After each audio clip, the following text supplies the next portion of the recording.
Hello and আসসালামু আলাইকুম সবাইকে ঈদ মুবারক। আজকে শেয়ার করবো আমরা ঈদের যে ছোটোখাটো কাজগুলো করেছি।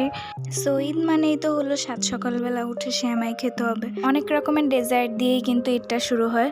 তো আমাদের বাসাতেও এর ব্যতিক্রম কিছু না, আমাদের বাসাতেও ঈদটা শুরু হয়েছে অনেকগুলো ডেজার্ট দিয়ে। আর মেহেদি ছাড়া ঈদটা আমার কাছে একদমই অসম্পূর্ণ মনে হয়। যদিও ঈদের দিন রেডি হতে একদমই অলসতা লাগে, তাও মেহেদি না লাগালে কেমন জানি লাগে। তো আমাদের বাসায় ঈদের দিন এরকম অনেক রকমের ডেজার্ট খাওয়া হয়, সাথে অনেক রকমের ঝাল আইটেমও থাকে।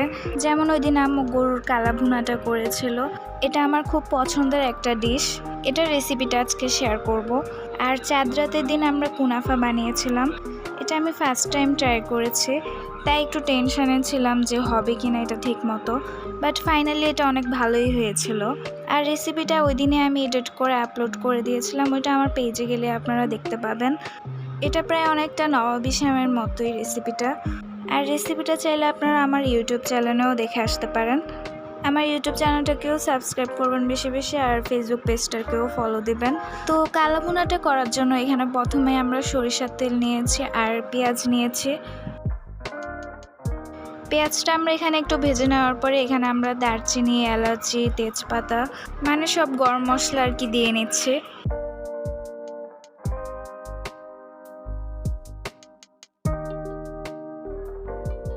দেন এখন আমরা বিফটা দিয়ে দিব।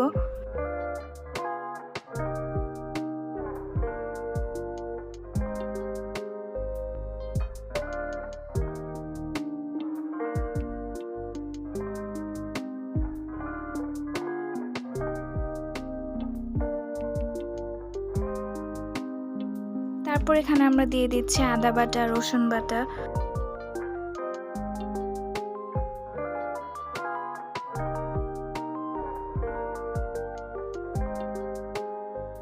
এ সময় আমরা চুলার আঁচটা একটু মিডিয়ামে রেখেছি।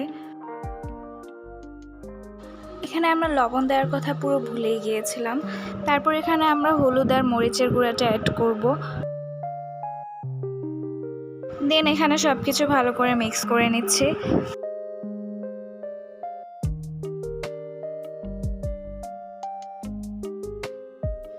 তারপর এখানে আমরা 2 স্পুনের মতো টক দই ব্যবহার করব।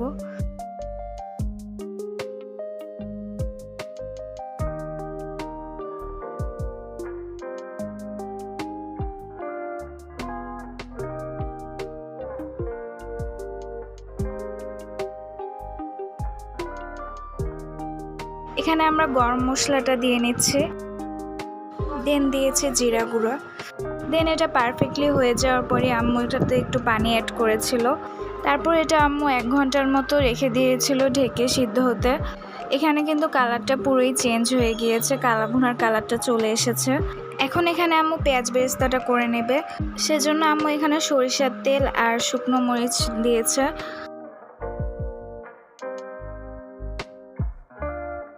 সো এটা এখন আমরা কালা ভুনার মধ্যে দিয়ে দিচ্ছি।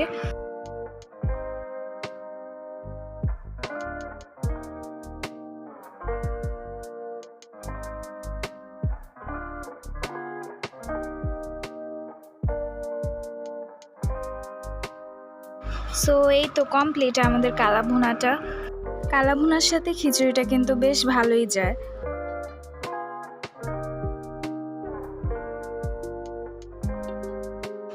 সো এই তো আজকে এই পর্যন্ত, আল্লাহ হাফেজ।